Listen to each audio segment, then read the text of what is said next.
Hello friends, welcome to study कर। मैं हूं आपका दोस्त प्रभाकर। डेली करंट अफेयर्स में आज हम 14 और 15 मार्च 2023 से related most important current affairs के क्वेश्चन डिस्कस करेंगे। कल हमारी क्लास नहीं हो पाई थी दोस्तों किसी भी कारण से, तो इसलिए आज हमने 14 और 15 मार्च के जो डेली करंट अफेयर्स के मोस्ट इंपॉर्टेंट क्वेश्चन हैं वो डिस्कस किए हुए हैं।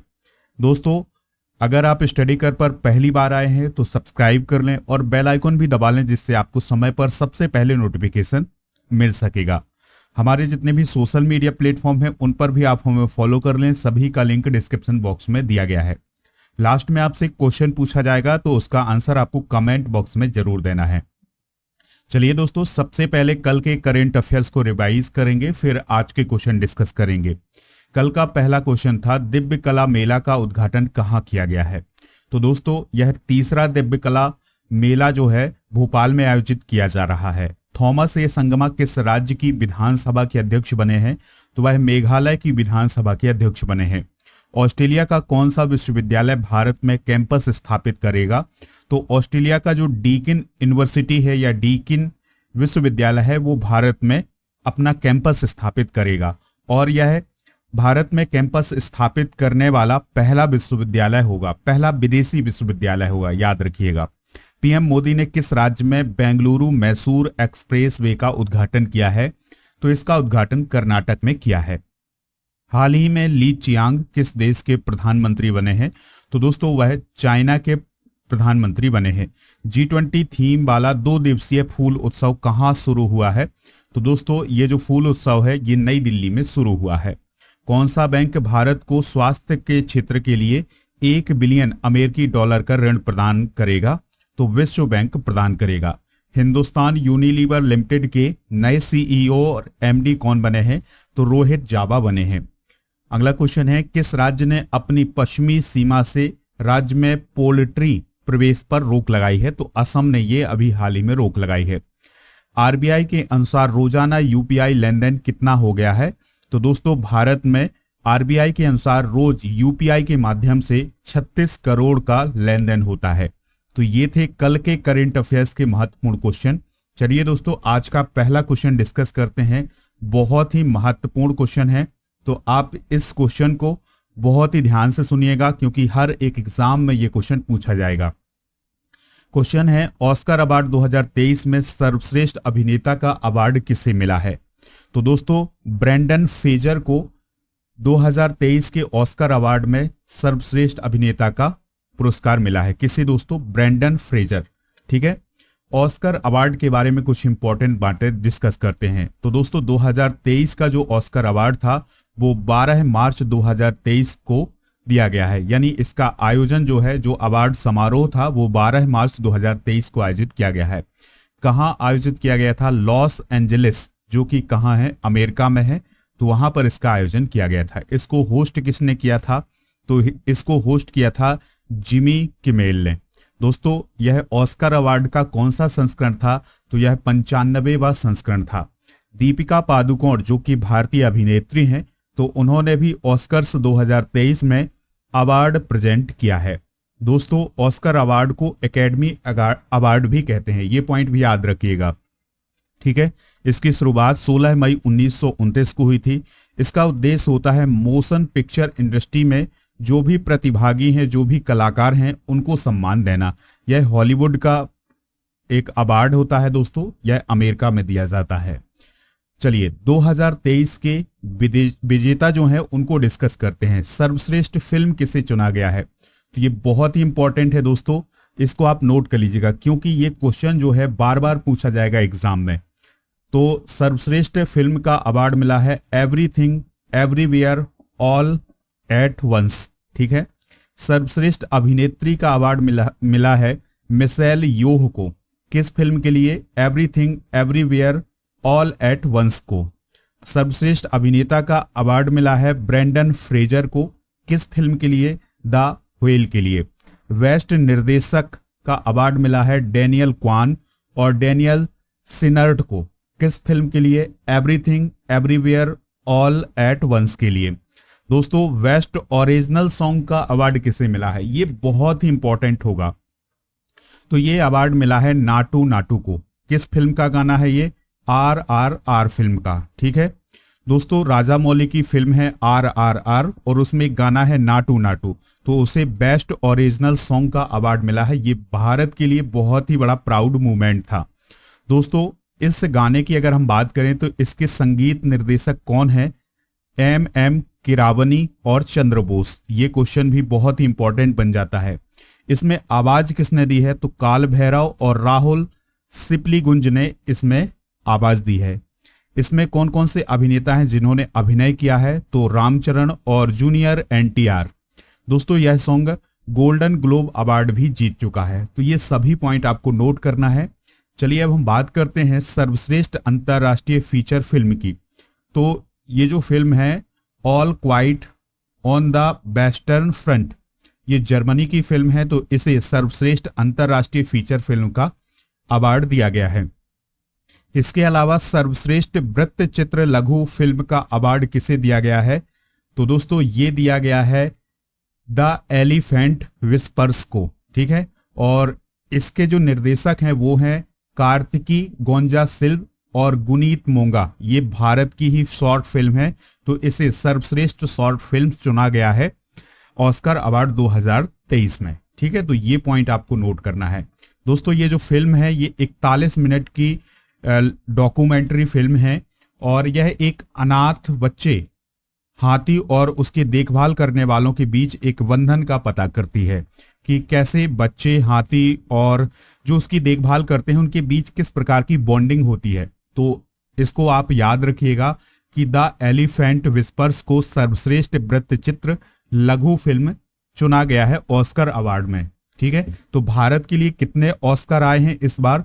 तो 2 ऑस्कर अवार्ड आए हैं। सर्वश्रेष्ठ सहायक अभिनेत्री का अवार्ड मिला है जेमी ली कर्टिस को इस फिल्म के लिए everything everywhere all at once के लिए।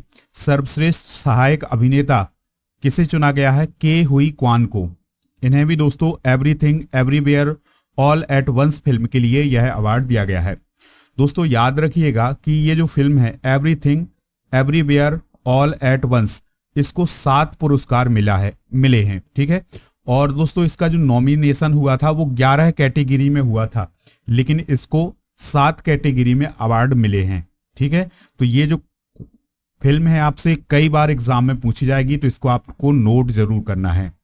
चलिए अगला क्वेश्चन भी सम्मान से रिलेटेड है, अवार्ड से रिलेटेड है, तो चलिए डिस्कस करते हैं। व्यास सम्मान 2022 किसे प्राप्त हुआ है? तो दोस्तों ज्ञान चतुर्वेदी को व्यास सम्मान 2022 प्राप्त हुआ है। तो प्रसिद्ध हिंदी के लेखक हैं डॉक्टर ज्ञान चतुर्वेदी। तो उनके द्वारा 2018 में एक उपन्यास लिखा गया था जिसका नाम था पागल खाना। ठीक है, तो उसके लिए उन्हें 32वें व्यास सम्मान के लिए चुना गया है, जो कि 2022 के लिए दिया जाएगा। डॉक्टर चतुर्वेदी के पागल खाना या मानसिक अस्पताल को व्यास सम्मान दिया गया है। ये पॉइंट इंपॉर्टेंट है। दोस्तों डॉक्टर ज्ञान चतुर्वेदी का जन्म 2 अगस्त 1952 को उत्तर प्रदेश के झांसी क्षेत्र में हुआ था, लेकिन दोस्तों जो ज्ञान चतुर्वेदी जी हैं वो मध्य प्रदेश में हृदय रोग विशेषज्ञ के रूप में विख्यात हैं। चलिए दोस्तों बात करते हैं व्यास सम्मान की। तो व्यास सम्मान किसके द्वारा दिया जाता है? तो के बिरला फाउंडेशन के द्वारा यह सम्मान दिया जाता है। के बिरला फाउंडेशन की स्थापना 1991 में की गई थी। अगर हम बात करें व्यास सम्मान की तो इसके अंतर्गत 4 लाख रुपए की राशि दी जाती है। और दोस्तों यह किसी ऐसे भारतीय नागरिक को यह सम्मान दिया जाता है जिसने पिछले 10 वर्षों के भीतर हिंदी साहित्य की बहुत ही शानदार रचना प्रदान की हो। के बिरला फाउंडेशन के द्वारा व्यास सम्मान के अलावा सरस्वती सम्मान और बिहारी सम्मान भी दिया जाता है। सरस्वती सम्मान के अंतर्गत 15 लाख रुपए की राशि प्रदान की जाती है और यह सम्मान जो है उस भारतीय को दिया जाता है, भारतीय लेखक को दिया जाता है जिसने भारतीय संविधान की 8वीं अनुसूची में जो भाषाएं हैं उनमें से किसी में भी लिखा हो, उसके लिए यह सम्मान दिया जाता है। और दोस्तों बिहारी सम्मान के अंतर्गत 2.5 लाख रुपए की राशि प्रदान की जाती है। तो ये कुछ इंपॉर्टेंट बातें हैं दोस्तों, इन्हें आप नोट कर लीजिएगा। आपके लिए एक इन्फॉर्मेशन भी है कि अगर आप मध्य प्रदेश पटवारी की परीक्षा की तैयारी कर रहे हैं, क्योंकि दोस्तों अब एग्जाम चालू हो चुके हैं आज से, यानी 15 मार्च से ये एग्जाम चालू हो चुके हैं। अगर आप मॉक टेस्ट लगाना चाहते हैं तो हिंदी और अंग्रेजी दोनों माध्यम में मॉक टेस्ट उपलब्ध हैं। तो दोस्तों आप मॉक टेस्ट जरूर ज्वाइन करिएगा, कूपन कोड यूज करिएगा PS100, तो आपको इसमें डिस्काउंट भी मिल जाएगा। डेली करंट अफेयर्स का जो PDF है वो आपको हमारे ऐप पर मिलेगा, ऐप का लिंक डिस्क्रिप्शन बॉक्स में दिया गया है। नेक्स्ट क्वेश्चन है, भारतीय जीवन बीमा निगम के अंतरिम अध्यक्ष के रूप में किसे नियुक्त किया गया है? तो दोस्तों LIC यानी भारतीय जीवन बीमा निगम के जो अध्यक्ष बने हैं वो कौन बने हैं? तो उनका नाम है दोस्तों सिद्धार्थ मोहंती। क्या नाम है? सिद्धार्थ मोहंती। तो 3 महीने के लिए सिद्धार्थ मोहंती को LIC का अंतरिम अध्यक्ष नियुक्त किया गया है। मोहंती वर्तमान में LIC हाउसिंग फाइनेंस के MD और CEO के रूप में काम कर रहे हैं। दोस्तों बात कर लेते हैं LIC की। तो LIC का फुल फॉर्म क्या होता है? Life insurance corporation. तो यह देश की सबसे बड़ी जीवन बीमा कर्ता कंपनी है और दुनिया की 5वीं सबसे बड़ी जीवन बीमा कंपनी है। इसकी स्थापना 1 सितंबर 1956 को हुई थी। इसका मुख्यालय मुंबई महाराष्ट्र में है। नेक्स्ट क्वेश्चन है, नदियों के लिए अंतरराष्ट्रीय कार्यवाही दिवस हर साल कब मनाया जाता है? तो दोस्तों यह दिवस मनाया जाता है 14 मार्च को। कब मनाया जाता है? 14 मार्च को। इसका उद्देश्य है लोगों को नदियों के महत्व के बारे में बताना और जल कितना हमारे लिए आवश्यक है, जल की स्वच्छता कितनी जरूरी है हमारे लिए, इसके बारे में अवेयर करना इस दिवस का प्रमुख उद्देश्य है। दोस्तों यह जो दिवस है 1997 को पहली बार मनाया गया था। इस बार 26वां अंतरराष्ट्रीय दिवस मनाया गया है नदियों की कार्रवाई के लिए।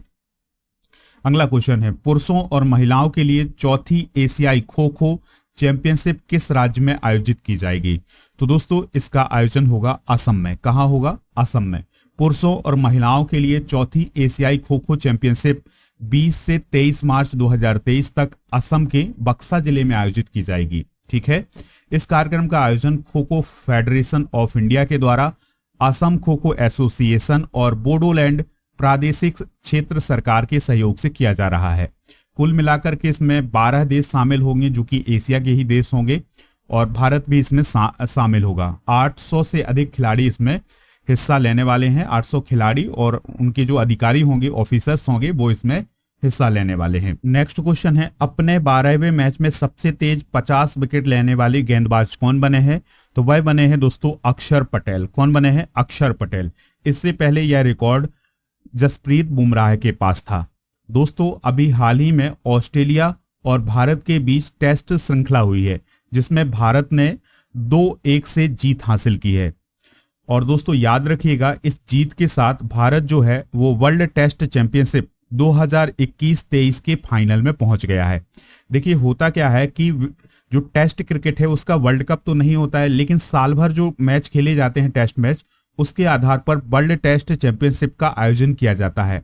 तो इस साल भी भारत जो है फाइनल में पहुंच चुका है और अब वो उसका फाइनल में मुकाबला होगा किसके साथ? ऑस्ट्रेलिया के साथ। ठीक है। तो जून में ये मुकाबला होगा। 7 जून से 11 जून तक इसका आयोजन किया जाएगा। तो लंदन के द ओवल में यह मैच खेला जाएगा। तो ये पॉइंट भी आपको नोट करना है। अगला क्वेश्चन है, ISSF शॉटगन विश्व कप 2023 में ब्रॉन्ज मेडल जीतने वाले भारत के ट्रैप शूटर का नाम क्या है? यानी कि किसने ब्रॉन्ज मेडल जीता है? तो उनका नाम है पृथ्वीराज तोंडाईमन। क्या नाम है दोस्तों? पृथ्वीराज तोंडाईमन। तो भारत के ट्रैप शूटर पृथ्वीराज तोंडाईमन ने 11 मार्च 2023 को दोहा, जो कि कैपिटल है कतर की, तो उसमें ISSF शॉटगन विश्व कप 2023 में ब्रॉन्ज मेडल हासिल किया है। इसके अलावा तुर्की के 2 बार के विश्व चैंपियन ओगुझान तुजुन ने गोल्ड मेडल हासिल किया है और ब्रिटेन के मैथ्यू जॉन ने सिल्वर मेडल हासिल किया है। दोस्तों यह चल रहे ISSF विश्व कप में भारत का पहला पदक था, यानी कि जो पृथ्वीराज ने मेडल जीता है ये भारत के लिए पहला मेडल था इस विश्व कप 2023 में। बात कर लेते हैं ISSF की, तो इसका फुल फॉर्म होता है इंटरनेशनल शूटिंग स्पोर्ट फेडरेशन, जिसका मुख्यालय कहाँ है? म्यूनिख जर्मनी में है। इसके अध्यक्ष कौन है? व्लादिमीर लिसिन है। किस क्षेत्र ने पूरे ब्रॉड गेज का 100% विद्युतीकरण किया है? तो दोस्तों किस रेलवे क्षेत्र ने पूरे ब्रॉड गेज का 100% विद्युतीकरण किया है? आंसर हो जाएगा इसका मध्य रेलवे। तो मध्य रेलवे ने मार्च 2023 में सभी ब्रॉड गेज मार्गों पर 100% रेलवे विद्युतीकरण हासिल किया है, जो कि लगभग 3825 किलोमीटर है। यानी कि दोस्तों अब जो रेलगाड़ी होगी वो विद्युत से चलेगी। इससे होगा क्या कि जो कार्बन का उत्पादन होता है वो कुछ कम होगा। अगर रेलवे का पूरी तरह से विद्युतीकरण कर दिया जाए दोस्तों, तो जो कार्बन का उत्सर्जन होता है उसमें बहुत ज्यादा कमी आ जाएगी। इस मध्य रेलवे के विद्युतीकरण होने से 5.204 लाख टन कार्बन फुटप्रिंट कम करने में मदद मिलेगी। तो ये पॉइंट आप नोट कर लीजिएगा। अगला क्वेश्चन है, आयुष मंत्रालय किस शहर में योग महोत्सव 2023 का आयोजन कर रहा है? तो यह आयोजन हो रहा है नई दिल्ली में। कहां हो रहा है? नई दिल्ली में। आयुष मंत्रालय 11 से 15 मार्च 2023 तक नई दिल्ली में ताल कटोरा स्टेडियम में योग महोत्सव 2023 का आयोजन करने जा रहा है या कर ही रहा है। यह आयोजन हो भी गया है। इस आयोजन के दौरान 100 स्थानों पर सामूहिक योग प्रदर्शन किए गए हैं। अंतर्राष्ट्रीय योग दिवस जो कि 21 जून को मनाया जाता है दोस्तों, इसका उद्देश्य ये है इस बार कि ग्राम पंचायत ग्राम सभाओं के माध्यम से इस योग दिवस को गांव-गांव तक ले जाया जा सके। इसी के लिए अभी हाल ही में दिल्ली में योग महोत्सव 2023 का आयोजन किया गया है। लास्ट क्वेश्चन है, इंपॉर्टेंट क्वेश्चन है, प्रधानमंत्री मोदी ने किस शहर में दुनिया के सबसे लंबे रेलवे प्लेटफॉर्म का उद्घाटन किया है? तो दोस्तों हुबली धारवाड़ नामक स्थान पर दुनिया के सबसे लंबे रेलवे प्लेटफॉर्म का उद्घाटन किया है। ये क्वेश्चन जो है वेरी इंपॉर्टेंट है आपके लिए। तो 11 मार्च 2023 को प्राइम मिनिस्टर नरेंद्र मोदी ने हुबली धारवाड़ में दुनिया के सबसे लंबे रेलवे प्लेटफॉर्म का उद्घाटन किया है।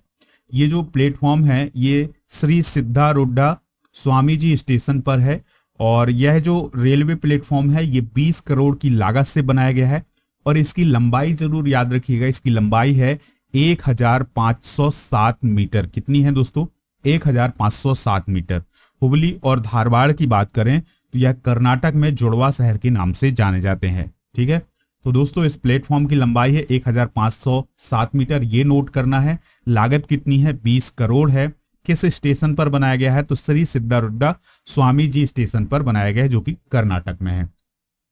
आज के जनरल नॉलेज के पिटारे में भारत के महत्वपूर्ण बांध डिस्कस करेंगे, तो इनको आप नोट कर लीजिएगा।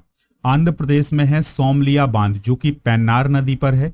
गुजरात में है उकाई बांध जो कि ताप्ती नदी पर है। हिमाचल प्रदेश और पंजाब के बॉर्डर पर है भाखड़ा नागल बांध जो कि सतलुज नदी पर है।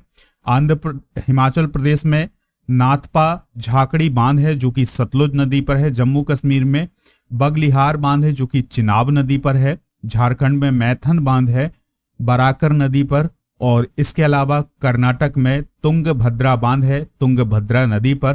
केरल में है मलमपुझा बांध जो कि मलमपुझा नदी पर है। तो दोस्तों ये प्रमुख बांध जो हैं इनको आप नोट कर लें, एग्जाम में इस प्रकार के क्वेश्चन भी पूछे जाते हैं। चलिए दोस्तों अब आपसे क्वेश्चन पूछते हैं। इससे पहले आपको बता दें कि अगर आपको इस पूरे लेक्चर का पीडीएफ चाहिए तो वो मिलेगा हमारे ऐप पर। ऐप का लिंक डिस्क्रिप्शन बॉक्स में दिया गया है, तो वहां से आप ऐप डाउनलोड कर लें, वहां पर आपको पीडीएफ भी मिल जाएगा। क्वेश्चन है, व्यास सम्मान 2022 किसे प्राप्त हुआ है? ज्ञान चतुर्वेदी, अनामिका, शशि थरूर या बद्री नारायण? तो जो भी इसका राइट आंसर हो कमेंट बॉक्स में जरूर बताइएगा। आपके एग्जाम के पॉइंट ऑफ व्यू से भी ये क्वेश्चन बहुत ही महत्वपूर्ण है। तो दोस्तों जो भी एक्स्ट्रा इंफॉर्मेशन हो वो सभी आपको कमेंट बॉक्स में बताना है। मिलते हैं नेक्स्ट लेक्चर में। जय हिंद, वंदे मातरम।